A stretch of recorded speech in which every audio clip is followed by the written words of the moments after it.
Výborně, napětí v hře.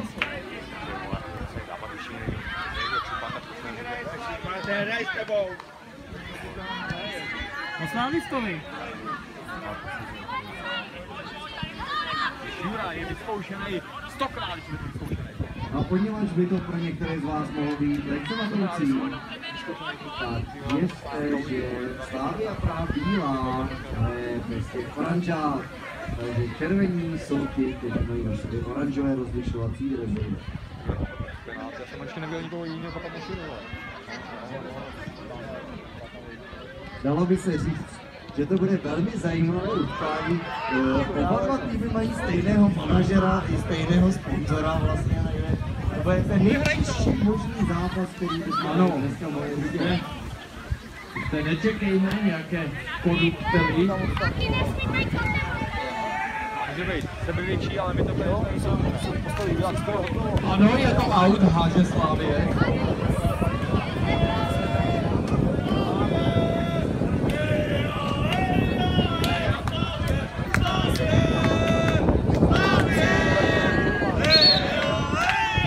Faul Slavie.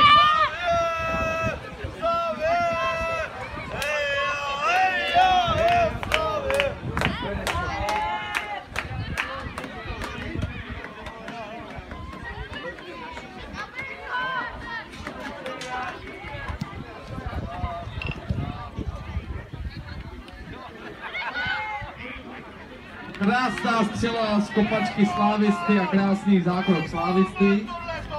Je to nádherné utkání plné Slávistů.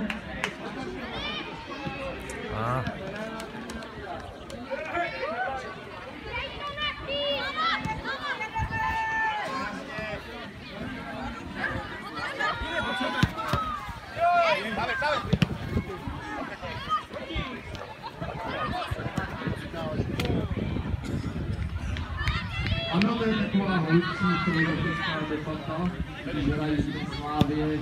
Komu fandíš, bílým nebo červeným?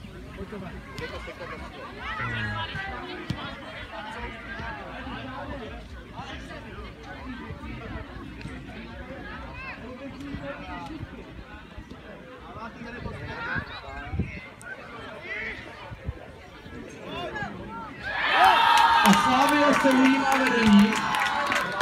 Konkrétně bílá Slavia. Numero 0120 Boko bere, dává první blanku finálového klání a dluží mu 7 korun. Nechce hrát 321 přihlásí, dostane svoji odměnu, bude panáč,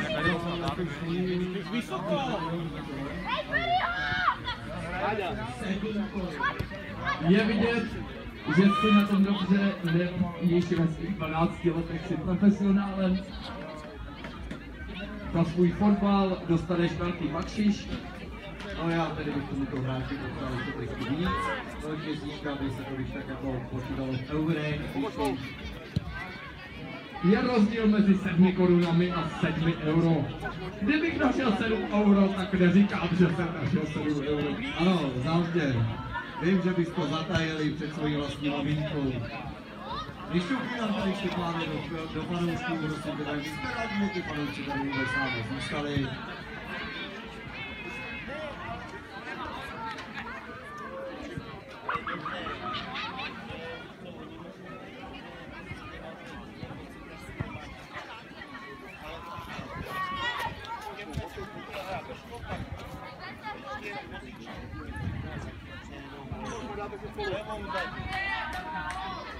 Zatím v tomto utkání stále vede Slavia. To asi jo, no, to ono dokonce možná i tak bude spodit.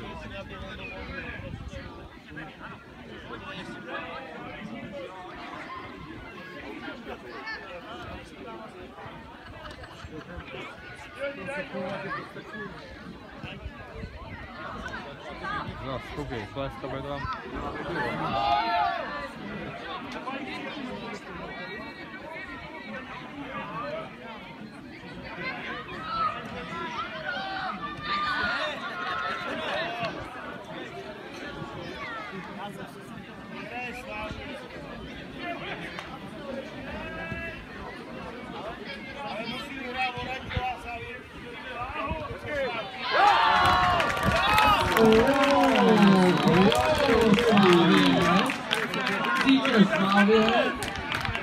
Kdo vypadá?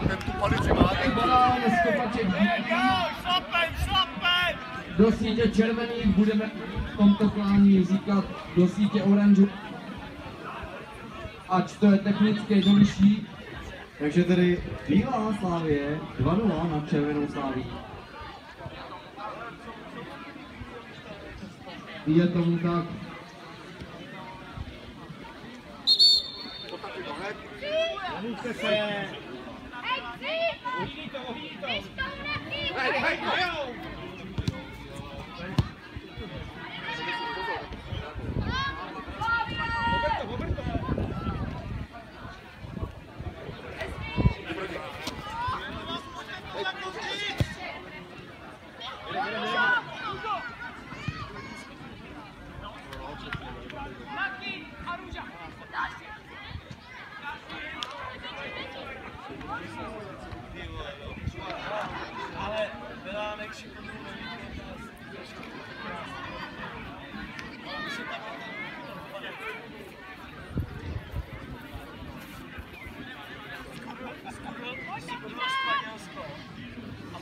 Ale dá na další zápas, ale jako teď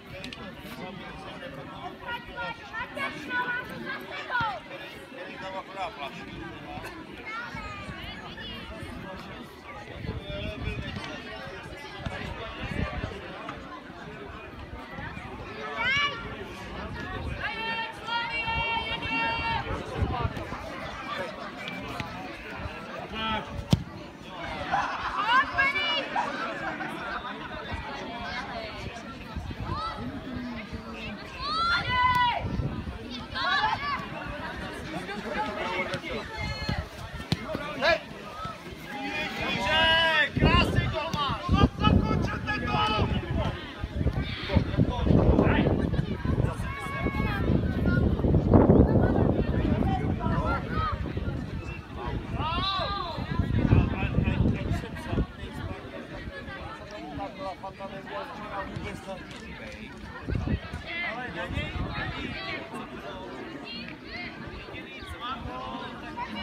Nazdar!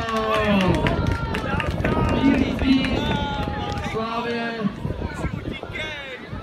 do sítě Slávie, rudého týmu, pardon, omlouvám se toho rudého, pro Slávisty musí šíleně. To teda Štěpánku, no. To prostě červení. Červení teda. Zatím ostávají, jak si říkáme, si dílej. Na frak, věci branky, ale ono se to může otočit. Ten zápas je na 20 minut.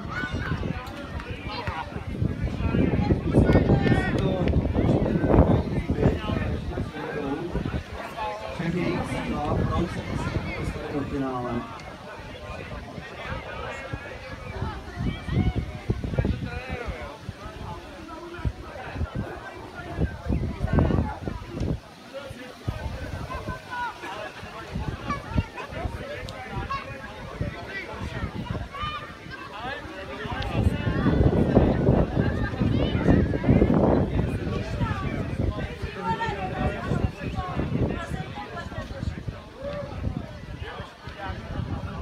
Rohovina, Stopačky Slávie.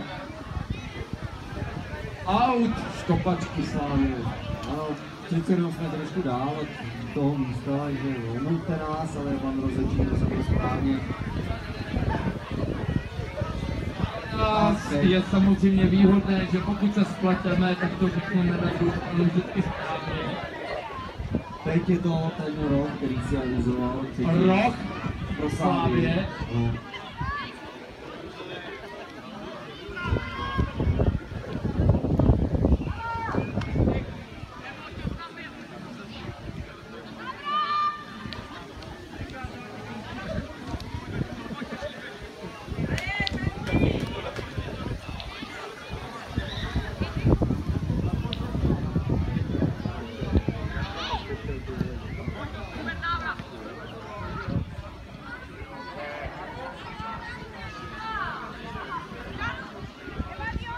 tak Babulko napadla taková myšlenka, jak to vlastně mají teď trenéři.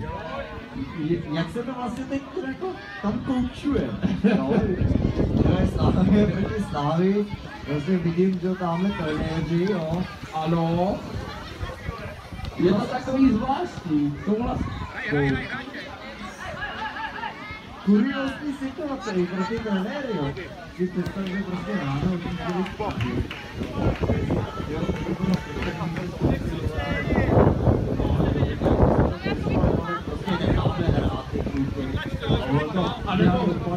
A nebo trenéry můžou dát stopera, ne, hraješ proti Slávy.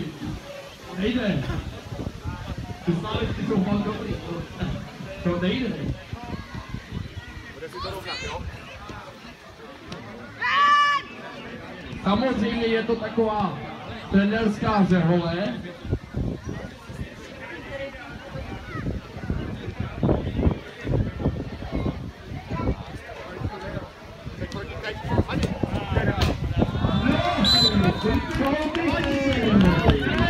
Já koukám. Ještě trošku začalo zlobit, ne, že ne? Nějaká ta minutka zbývá, korekce stavu. Oranžáda tedy proti bílým. Oranžáda bílý, oranžáda Slávie, tým proti bílému týmu Slávie. Stav utkání zatím 3-1, málem, tak 4. Ale jenom málem ta lopta nakonec těsně vedle branky, ale golman si to pohlídal. No tak uvidíme, že na tom chlapci bez oranžády ještě budou se silami.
Individualita.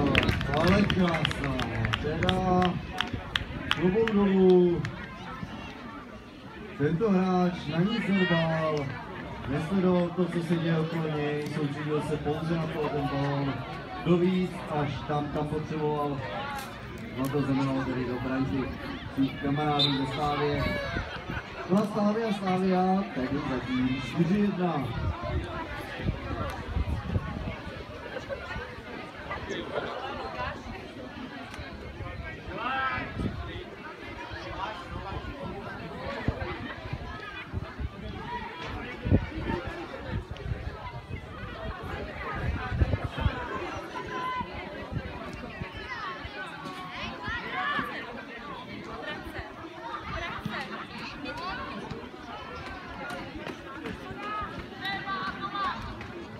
Tento radostný fotbalový svátek bude za pár minut ukončen, ale finálové klání stále pokračuje. Slávia. Jinak pochopitelně nikam neodjíždějte, protože po skončení utkání budeme mít pár minut pauzičku a potom proběhne slavnostní vyhlášení a zakončení letošního ročníku. No ale to samozřejmě nebude tady na hřišti v Rovensku pod Kroskami úplný konec, protože nás bude čekat velká zábava. Ano, nastoupí legendární, neuvěřitelná, kouzelná, famózní, bezkonkurenční neuvěřitelná. Mě už tyhle co to je, přídavná jména, Ano. už mě docházejí. Tyto adjektiva Aha, ty taky. už nám docházejí. Zkrátka tanci poslechu zábavě nastoupí remake revival. Kapela tak slavná, že ji neznám ani já sám.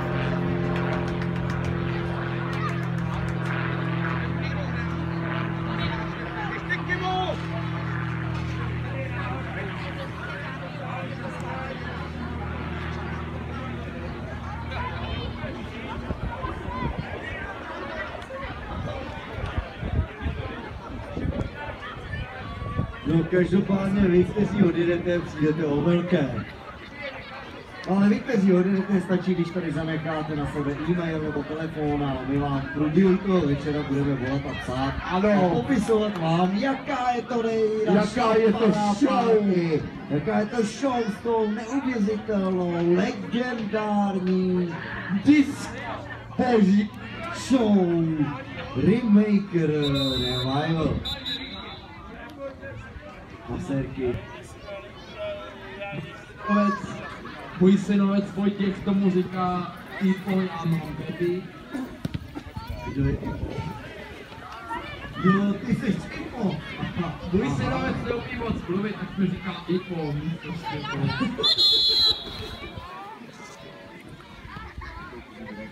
Já jsem pro svého synovce Ipa. Takže Ipánku, můžu ti říct Ipánku, že finálový zápas mezi Slaví Praha červená, Slaví Praha bílá je v jakém to poměru? Poměr je takový, že Slavia Praha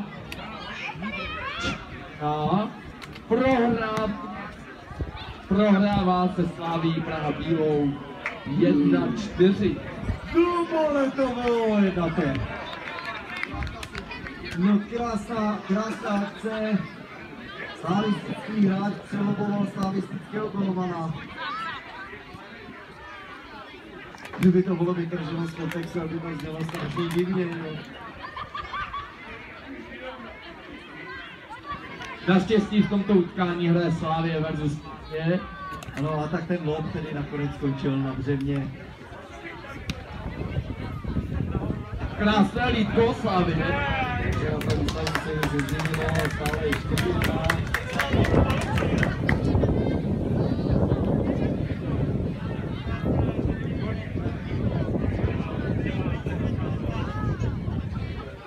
Již za pár okamžiků bude známo, která Slavie je tou šťastnější.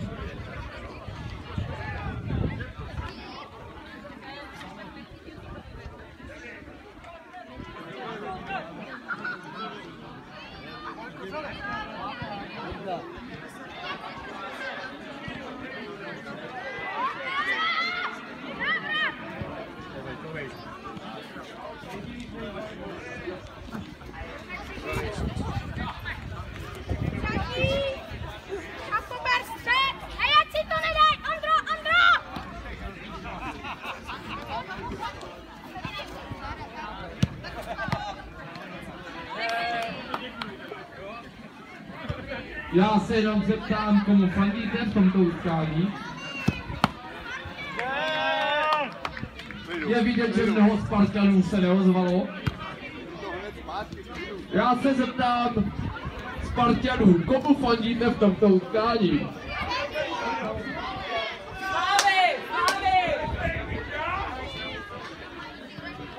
Je tady nějaký Spartan vůbec?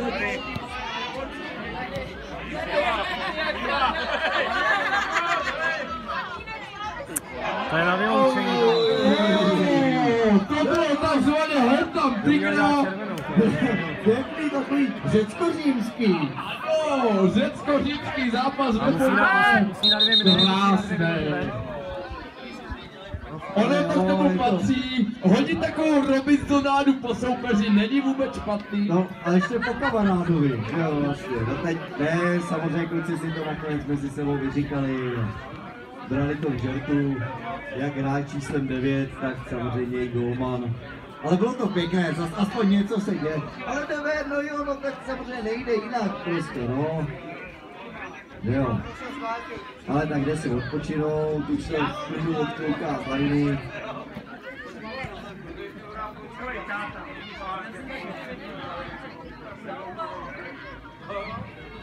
Má hodně minut.